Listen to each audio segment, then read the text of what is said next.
আসছে ঈদ, আর এই ঈদ উপলক্ষে চারিদিকে এখন চলছে দাওয়াতি ইফতার, অর্থাৎ ইফতার পার্টি। নিউ মার্কেট হকার্স সুরক্ষা ইউনিয়নের উদ্যোগে এদিন হয়ে গেল দাওয়াতি ইফতার। এর প্রেসিডেন্ট মদন মিত্র তিনি উপস্থিত হলেন। তার উপস্থিতিতে এদিনের ইফতার পার্টি হয়ে উঠেছিল আরো রঙিন, আরো জমজমাট। मैं बधाई देता है हमारे हॉकर भाई लोग जो चौरंगी में हकारी करते हैं। इंशाल्लाह मेरे जिंदगी में, मैं भवानीपुर में रहने वाला हूँ, जब से मैं पैदा हुआ इतना बड़ा इफ्तार मेरा जिंदगी में मैंने कभी नहीं देखा।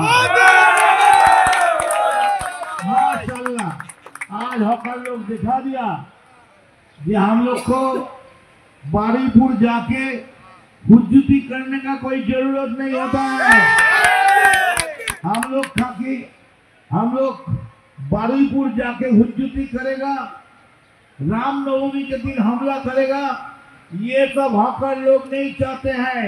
खाली कंधों में कंधों लगाकर बैठ जाएगा, बीजेपी बेलून के तरह ऊपर चला जाएगा।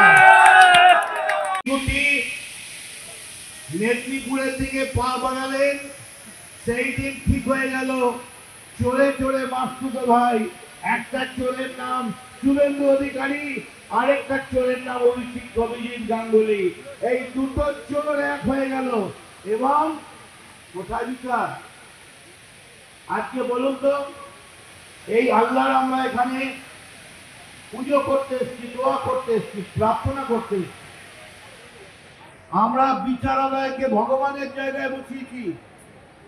সেই বিচারালয় যদি অন্যায় করে, তুমি মহারাজ সাধু হলে আজ আমি আর চোর বটে, কেন এই বিচারালয়ের বিচার কে করবে? এই বিচারালয়ের বিচার চাই।